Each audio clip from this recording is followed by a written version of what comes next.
Guys. Guys, may ipapakita po ako sa inyong video about TRC, about working permit, about contract. Ito, hindi to galing sa akin, galing to sa policy dyan sa Pulan. Ito video, idudugtong ko dito. Intindihin nyo ng maigi, tapos isipin nyo ang sitwasyon nyo dito sa video na sinasabi about sa mga TRC nyo, mga employment contract nyo, at working permit nyo. Kasi itong video na to, maiksi lang to. Pero malalim to. Malalim. Dapat pag isipin nyo at intindihin nyo ng maigi kasi naka-English to eh. Kayo na lang umitindi kasi hindi ako marunong mag-intindi sa English. Kasi ano to guys, video ko to po sa video yan, galing yan sa policy sa Pulan. Yan, i-upload ko diyan. Pag napanood nyo na at naintindihan nyo, i-share nyo sa mga kaibigan nyo or i-share nyo doon sa mga page para ma-aware yung iba, para maintindihan din nila, malaman nila kung bakit ganito ganyan. Kasi ang Pulan, sobrang higpit na ang Pulan dahil sa mga tao nagsipasukan sa Pulan. Kahit saan bansa nagsipasukan sa Pulan. Kasi ang Pulan ang bagsakan ngayon ng mga trabahante kasi maraming trabaho at medyo mataas ang demand sa sahod. Pwera na lang doon sa mga lugar na euro na ang sinasahod.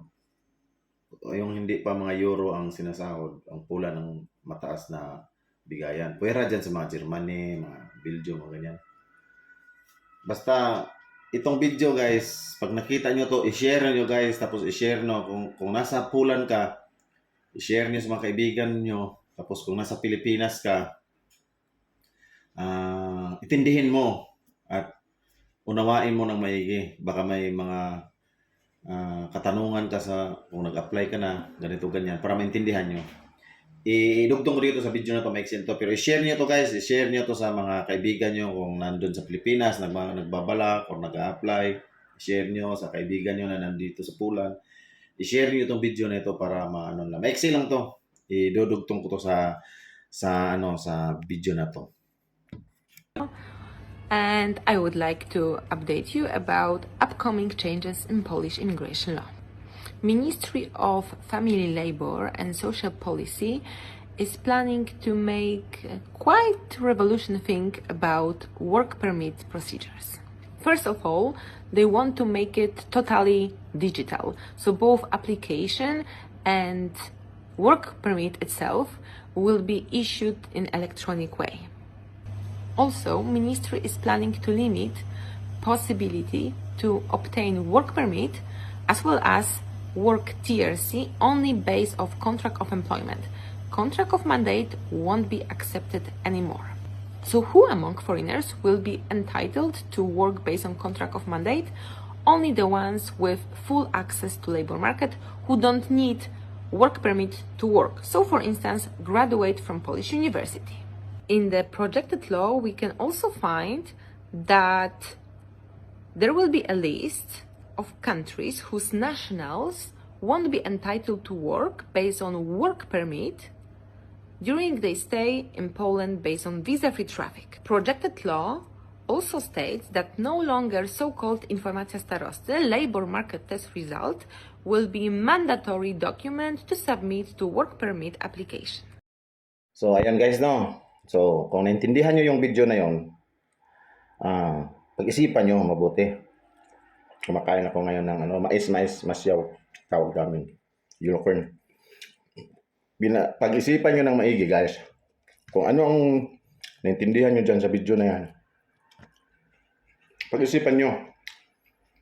At yung kung saan ka na doon, sa TRC ka ba, or sa basta pag-isipan nyo ng maigi. Kung anong sitwasyon sa side mo na kung nandiyan ka sa Pulan, diyan sa sinasabi na video. Intindihin nyo na maigi.